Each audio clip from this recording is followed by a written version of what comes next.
plot centers around reliving your high school years. I was wondering if there were any people that you haven't seen since high school that you would love to see again, and also the ending of the movie leaves open to the possibility there's a sequel. Can you talk a little bit about a possible sequel?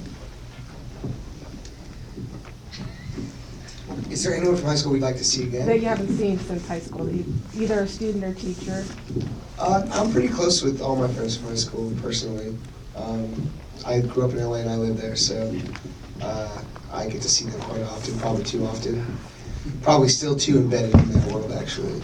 And we would all love to make a sequel. It's dependent on if a big audience shows up to see the film. And if they do, then we would all love to make a sequel. So it's not really up to us, but I think. Do you have an idea already for it? Because it sounds like there's a major hint at the end. I think we have some ideas, yes. Yeah, I mean, I don't know, probably my high school sweetheart, Susan Ronsley, or Kenny Bellick, I played football with. But yeah, I'd love to do a sequel. Please go see the movie. If you guys write nice stuff, it will be more possible to have a sequel. Because then people will read that and go, oh, that movie's good. I don't want to It's not see some nobody. shitty TV show. I don't want to see him. I don't want to see nobody from high school. I'm fine. Hi guys, 21 Jump Street is an iconic address. I wanted to know, what was the road like for all three of you to that address? Was it rough, was it smooth, and did you go by grooves? Mine was a dream come true to get to 21 Jump Street. You know, been rapping since I was yay high to a horsefly. And got discovered in 1990 by John Singleton. And, you know, been doing great comedies and hope one day I will work with the great Jonah Hill. My dream came true.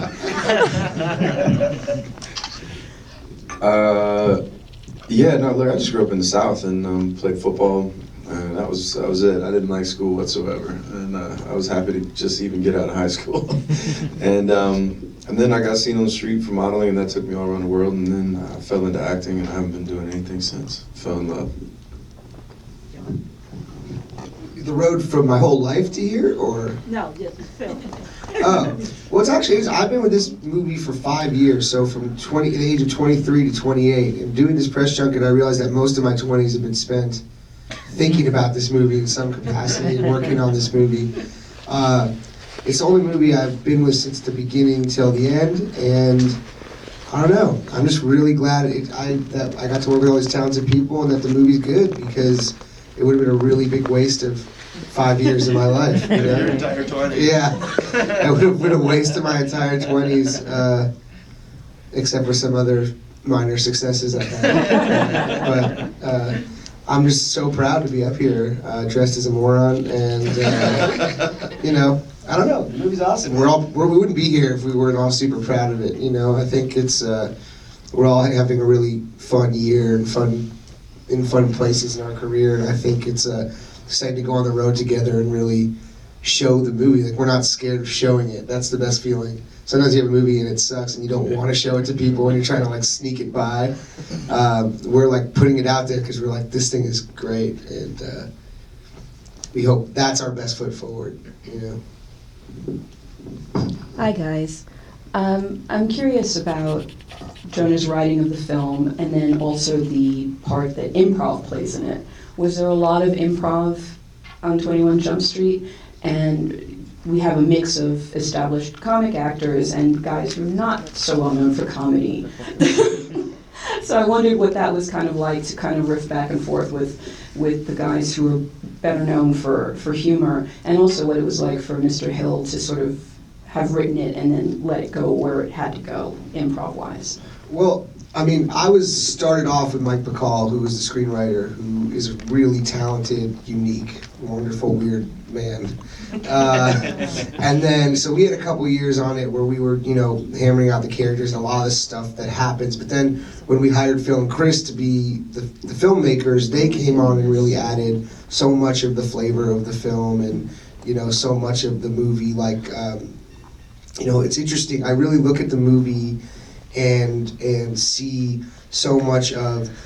It's cool to see so much of what Mike and I added, so much of what Phil and Chris added, so much of what Channing and Cube and Riggle added. It feels like these guys made a transition from animation into live action in a really cool way, where they made a really grounded movie that still has like the drug sequence and things that have animation elements in it, and their pacing and their editing and the way the film moves so quickly, and it just has a unique tone that they really made the movie different than it would have been if any other directors made it, And what was it like for the non-comedic guys to delve into this kind of comedy?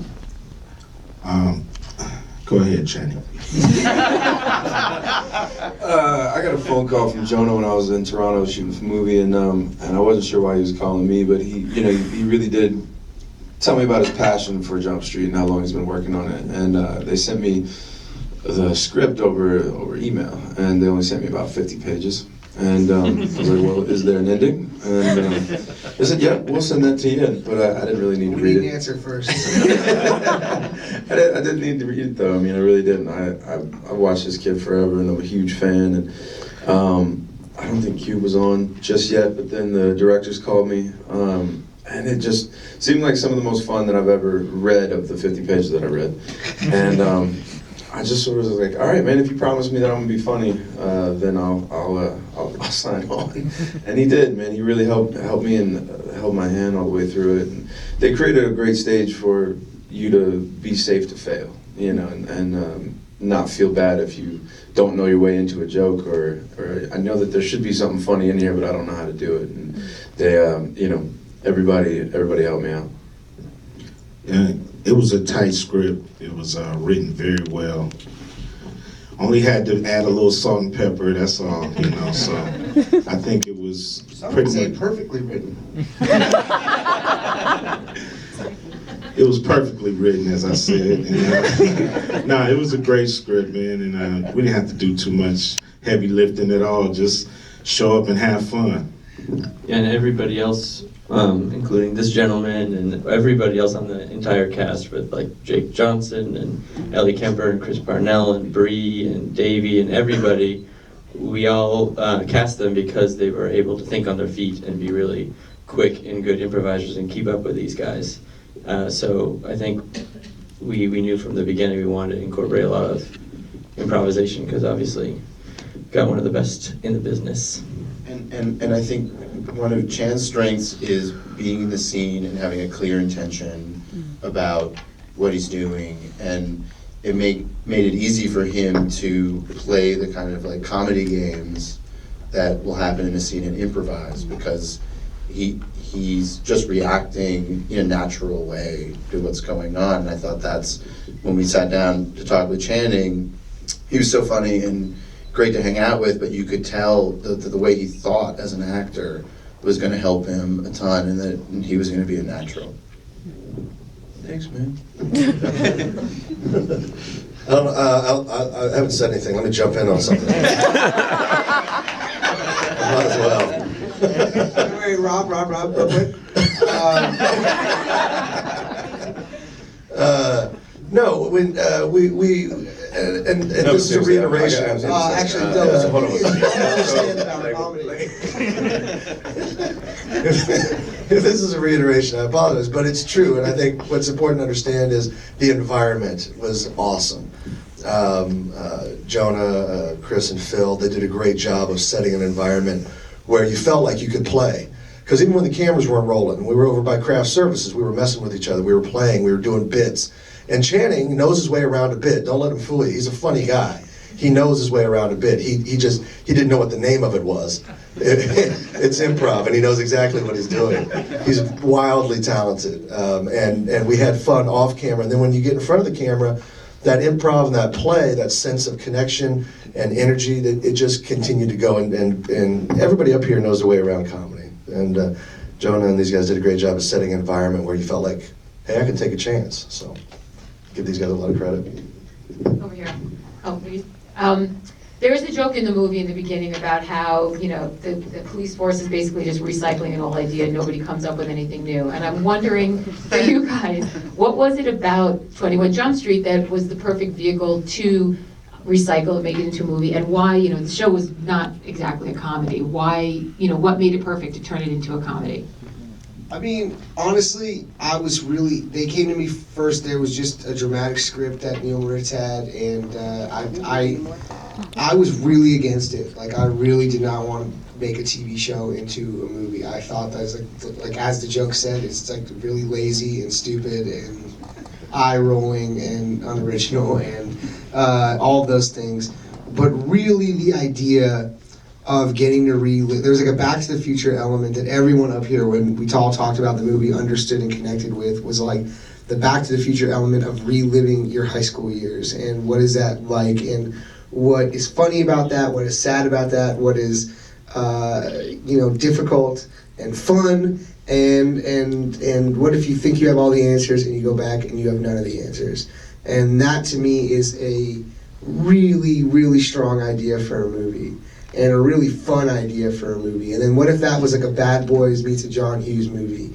And, you know, that was what got the train moving. So whether it was called 21 Jump Street or it was called Narcs or it was called Two Cops Go Back to High School, I don't really give a shit. Honestly, that idea was what captivated me and wanted me to have a train that went forward, you know? And then the original show had so much fun stuff with it as well, like the chapel. These guys, Phil and Chris, really. I had really not cared about any of that stuff. Like I really didn't care. I really didn't care. You know, like because I had friends who had made remakes of things, and they spent so much time thinking about, oh, we got to put that one little secret thing in from the show, and 2 people in the audience give a shit about it, and the rest of the audience is like, I just want to see a good movie, you know? So for me, it was like, how do we make a good movie? I don't really care. And these guys added so much fun stuff from the show that it actually got me excited again about the show, like the chapel where we all, you know, the church where 21 Jump Street is and all that stuff. It did feel exciting when you walked in there. It did feel like you were walking into the show, you know? It was cool. Have you seen the show in a while? What? It's pretty funny. Yeah. The show's still, it's pretty funny. I was a fan of the show. I watched it every single Friday. It came on right before this weird other little show that I liked, Friday the 13th, about haunted antiques. Yeah, a teacup that would kill the person drinking it, and a record player that would kill people. But no, I mean, I don't know. Like, I don't really think that, yeah, you have to call this thing 21 Jump Street. But I'm happy that we do because I like the show. and we pay some good homages. My bad. I don't remember Korean Jesus in the original. I was looking for it in the DVD and I couldn't find it. There were some liberties taken. But we did try to put a lot of details because we also grew up watching the show and had a special fondness and nostalgia for it. And while the tone obviously is very different, Wildly different. And we wanted to make sure that people who weren't aware of the show would enjoy it because, as Jonah was saying, the concept's so universal. We also wanted to put in a lot of little details for people who were fans of the show so that, you know, that they had something to really hang on to. And when we looked at the script that Jonah and Bacall had put together, we thought it did have that feeling of like, it's Bad Boys meets John Hughes. And we're like, that's really cool. What if the twist of the 21 Jump Street movie is that it's pretty good? and that was kind of our like radical take on it. Like, what if you took something that seems cynical and try to take it seriously and make the characters work and try to make it as good a movie as possible? Underneath the comedy, you guys have to handle guns and you have to do all this, you know, working out and beforehand doing all the training exercises. So talk about that aspect of the film, what that was like for you to actually work with the guns. I don't know if you've done that before. I'm pretty comfortable with weapons. I've done a lot of, you know, This person next to me has the worst gun safety that I've ever been around in my entire life. I would have to come over and be like, okay, this one's for real. This one's for real now. We actually have weapons and bullets in the gun. I had a problem because there's a guy whose job it is to give you a gun, right? And it's a real gun, and it's loaded with blanks. And I had not been around guns before and stuff, so I was like, I went with a cop and trained how to shoot guns. I was a pretty good shot. Actually, pretty good shot. Yeah, and so, thanks. Appreciate that. And so this guy is responsible for giving you a gun, right? And so my thing was like, I'm not pointing out your junk and pull the trigger. yeah, I'm like, it better not be loaded because I don't want to die. I don't want him to die. I don't want any of my actors or anyone around the set to die. And you're the guy whose job it is to make sure no one dies, okay? And that's a very serious job. So every time he gave me a gun, I pointed at his genitalia and I pulled the trigger.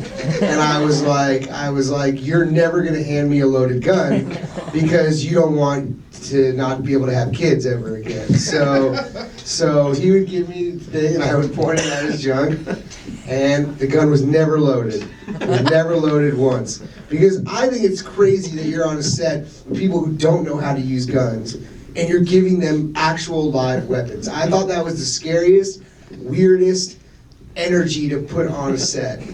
And obviously we found this way funnier than you guys did. The guy was a joke between me and the guy. And, So did he have a squib and he just to get the blood out? Because you didn't actually shoot a blank to him. Oh scene. No, we didn't actually kill people. No, they were like squibs and stuff. Yeah. No, we would just joke around a lot, but obviously when it came to the actual gun safety, we were like really serious about it. We should have squibbed his shorts though. Yeah, that one day. And I don't know why we didn't do that. That's a good pitch. We blew it. But I mean, as far as action went, Channing had done a bunch of action movies, and Phil and Chris and I had done 0 action movies, so we really took his lead on how to handle those scenes authentically. Channing improvised a stunt in one shot. He was like, guys, I think I could jump over this car if you want. I'm like, really? Can you just do that in the moment? Remember when it didn't work out?